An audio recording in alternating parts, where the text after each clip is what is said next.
ದೆಹಲಿ ಪೊಲೀಸರಿಂದ ಎನ್ಕೌಂಟರ್ ನಡೆದಿದೆ. ಇಬ್ಬರು ಶೂಟರ್ಗಳ ಬಂಧನ ಕೂಡ ಆಗಿದೆ. ರಾಷ್ಟ್ರ ರಾಜಧಾನಿ ದೆಹಲಿಯಲ್ಲಿ ಈ ರೀತಿಯಾಗಿ ಗುಂಡಿನ ಸದ್ದು ಕೇಳಿ ಬಂದಿದೆ. ಎನ್ಕೌಂಟರ್ನ ಒಂದು ಮಾತು. ರಾಷ್ಟ್ರ ರಾಜಧಾನಿ ದೆಹಲಿಯಲ್ಲಿ ಬೆಳ್ಳಂಬೆಳಗ್ಗೆನೆ ಗುಂಡಿನ ಸದ್ದು ಮೊಳಕಿದೆ. ಅಲ್ಲಿ ದೆಹಲಿಯ ಕ್ರೈಮ್ ಬ್ರಾಂಚ್ ಪೊಲೀಸರು ಇಬ್ಬರು ಶೂಟರ್ಗಳಿಗೆ ಗುಂಡೇಟನ್ನು ಹೊಡೆದಿದ್ದಾರೆ. ದೆಹಲಿಯ ದ್ವಾರಕಾದ ಆಯಾನಗರದ ಪ್ರದೇಶದಲ್ಲಿ ಈ ಒಂದು ಎನ್ಕೌಂಟರ್ ನಡೆದಿರುವಂಥದ್ದು. ಎನ್ಕೌಂಟರ್ನ ಮಾಡಿ ಎಲ್ಲರಿಗೂ ಕೂಡ ಒಂದು ರೀತಿ ಎಚ್ಚರಿಕೆಯನ್ನು ಕೊಡ್ತಾ ಇದ್ದಾರೆ.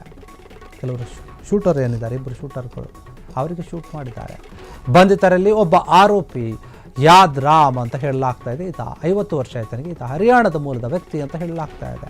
ಇನ್ನು ರಾಜಸ್ಥಾನ ಮತ್ತು ಉತ್ತರ ಪ್ರದೇಶದಾದ್ಯಂತ ಕೊಲೆ ಯತ್ನ ಮತ್ತು ದರೋಡೆ ಸೇರಿ 24 ಅಪರಾಧ ಕೃತ್ಯಗಳಲ್ಲಿ ಈತ ಭಾಗಿಯಾಗಿದ್ದ ಎನ್ನುವಂತಹ ವಿಚಾರ ಮಾಹಿತಿ ತಿಳಿದು ಬಂದಿದೆ. ಪೊಲೀಸರಿಗೆ ಗೊತ್ತಾಗಿದೆ. ಬಂಧಿತರು ಶೂಟೌಟ್ ಪ್ರಕರಣವೊಂದರಲ್ಲಿ ಭಾಗಿಯಾಗಿದ್ದರು ಎನ್ನುವಂತಹ ಮಾಹಿತಿ ಕೂಡ ಇದೆ. ಪೊಲೀಸರು ಬಂಧಿಸಲು ಹೋದಾಗ ಈ ಒಂದು ಎಲ್ಲ ವಿಚಾರಕ್ಕೆ ಸಂಬಂಧಪಟ್ಟ ಹಾಗೆ ಆ ವೇಳೆ ಈ ಒಂದು ಫೈರಿಂಗ್ ನಡೆದಿದೆ. ಯಾಕಂದರೆ ಅವರು ತಪ್ಪಿಸ್ಕೊಳ್ಳೋಕೆ ಪ್ರಯತ್ನ ಪಟ್ಟಿರ್ಬೋದು. ಈ ವೇಳೆ ಇಬ್ಬರು ಪೊಲೀಸರ ಮೇಲೇನೆ ದಾಳಿ ಮಾಡಿರ್ತಾರೆ. ದಾಳಿ ಮಾಡುವಂಥ ಒಂದು ಯತ್ನವನ್ನು ಮಾಡಿರ್ತಾರೆ. ಅಂದರೆ ಅವ್ರನ್ನ ಹಿಡ್ಕೊಳ್ಳೋಕೆ ಹೋದಾಗ ಇವರು ಪೊಲೀಸರ ವಿರುದ್ಧನೇ ಶೂಟ್ ಮಾಡೋಕ್ಕೆ ಪ್ರಯತ್ನ ಪಡ್ತಾ ಇರುತ್ತೆ. ಹೀಗಾಗಿ ಪೊಲೀಸರು ಎನ್ಕೌಂಟರ್ ಮಾಡಿದ್ದಾರೆ. ಪೊಲೀಸರು ಪ್ರತಿ ದಾಳಿ ನಡೆಸಿದ್ದಾರೆ. ಅವರು ದಾಳಿ ಮಾಡಿದಾಗ ಘಟನೆಯಲ್ಲಿ ಇಬ್ಬರು ಆರೋಪಿಗಳ ಕಾಲುಗಳಿಗೆ ಗುಂಡು ಹೊಡೆಯಲಾಗಿದೆ. ಎನ್ಕೌಂಟರ್ನಲ್ಲಿ 69 ಗುಂಡು ಹಾರಿಸಲಾಗಿದೆ ಅಂತ ಹೇಳಿ ಪೊಲೀಸರು ತಿಳಿಸಿದ್ದಾರೆ. ಅಷ್ಟು ದೊಡ್ಡ ಮಟ್ಟದ ಎನ್ಕೌಂಟರ್. ಆ ಗುಂಡಿನ ದಾಳಿ ನಡೆದಿದೆ. 69 ಬುಲೆಟ್ಗಳು.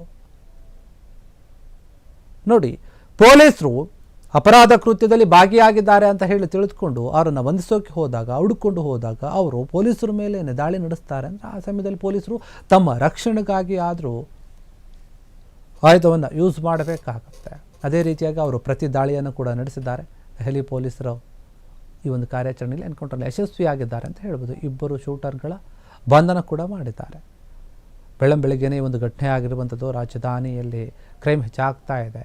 ಹೀಗಾಗಿ ಕ್ರೈಮ್ ಬ್ರಾಂಚ್ನ ಪೊಲೀಸರು ಈ ಇಬ್ಬರು ಶೂಟರ್ಗಳಿಗೆ ಒಂದು ಮುಹೂರ್ತವನ್ನು ಇಡಬೇಕು, ನಾವು ಬಂಧಿಸಬೇಕು ಅಂತ ಪ್ಲ್ಯಾನ್ ಮಾಡಿದರು. ಅದೇ ರೀತಿಯಾಗಿ ಹೋದಾಗ ಈ ರೀತಿ ಘಟನೆ ಆಗಿದೆ.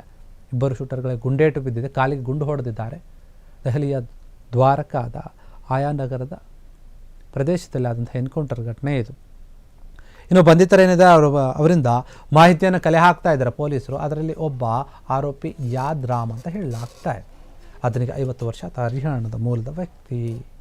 ಇದಕ್ಕೆ ಸಂಬಂಧಪಟ್ಟ ಹಾಗೆ ನೋಡಿ, ರಾಜಸ್ಥಾನ ಮತ್ತು ಉತ್ತರ ಪ್ರದೇಶ, ಈಗ ಬೇರೆ ಬೇರೆ ಹರಿಯಾಣ ಕೂಡ ಆಗಿರ್ಬೋದು, ಎಲ್ಲ ಕಡೆ ಸೇರಿ ಈತ ಬೇರೆ ಬೇರೆ ಕೃತ್ಯಗಳಲ್ಲಿ ತೊಡಗಿದ್ದ. ಅದೇ ಯಾವುದೋ ಕೊಲೆ ಆಗಿರ್ಬೋದು, ಕೊಲೆ ಪ್ರಯತ್ನ ಆಗಿರ್ಬೋದು, ದರೋಡೆ, ಹೀಗೆ ಸೇರಿ 24 ಅಪರಾಧ ಪ್ರಕರಣಗಳು ಅಥವಾ ಕೃತ್ಯಗಳಲ್ಲಿ ಈತ ಭಾಗಿಯಾಗಿದ್ದಾನೆ ಎನ್ನುವಂಥ ವಿಚಾರ ಕೇಳಿ ಬಂದಿತ್ತು. ಹೀಗಾಗಿ ಬಂಧಿತರು ಶೂಟೌಟ್ ಪ್ರಕರಣವೊಂದರಲ್ಲಿ ಕೂಡ ಭಾಗಿಯಾಗಿರ್ತಾರೆ. ಇವರನ್ನು ಬಂಧಿಸುವಲ್ಲಿ ಈಗ ಪೊಲೀಸರು ಯಶಸ್ವಿಯಾಗಿದ್ದಾರೆ. ಬಂಧಿತರಿಂದ ಈಗ ಕೆಲವೊಂದು ಮಾಹಿತಿಯನ್ನು ಕಲೆ ಹಾಕ್ತಾ ಇದ್ದಾರೆ. ನಿಮಗೆ ಯಾರು ಹೇಳಿದ್ದೀವೋ, ಕೆಲಸವನ್ನು ವಹಿಸಿದ್ಯಾರು, ಮತ್ತು ನೀವು ಈ ಹಿಂದೆ ಯಾವ ಕೃತ್ಯದಲ್ಲಿ ತೊಡಗಿದ್ರಿ, ನಿಮ್ಮ ಕೈವಾಡ ಏನಿದೆ, ನಿಮ್ಮ ಜೊತೆ ಯಾರಿದ್ದಾರೆ, ನಿಮಗೆ ಯಾರು ಬೆಂಬಲವನ್ನು ಕೊಡ್ತಾ ಇದ್ದಾರೆ, ಈ ಎಲ್ಲ ಮಾಹಿತಿಯನ್ನು ಕೂಡ ಕಲೆ ಹಾಕ್ತಾ ಇದ್ದಾರೆ ಪೊಲೀಸರು. ಎನ್ಕೌಂಟರ್ನಲ್ಲಿ ಏನಾಗಿತ್ತು ಅಂದರೆ 69 ಗುಂಡುಗಳು ಹಾರಿಸಲಾಗಿತ್ತು ಅಂತ ಪೊಲೀಸರೇ ಮಾಹಿತಿ ಕೊಟ್ಟಿದ್ದಾರೆ. ಕ್ಷಣ ಕ್ಷಣದ ಸುದ್ದಿಗಳಿಗಾಗಿ ಫ್ರೀಡಂ ಟಿವಿ ಸಬ್ಸ್ಕ್ರೈಬ್ ಮಾಡಿ, ಲೈಕ್ ಮಾಡಿ ಹಾಗೂ ಫಾಲೋ ಮಾಡಿ. ಹೊಸ ಸುದ್ದಿಗಳ ನೋಟಿಫಿಕೇಶನ್ಗಾಗಿ ಬೆಲ್ ಐಕಾನ್ ಮೇಲೆ ಕ್ಲಿಕ್ ಮಾಡಿ.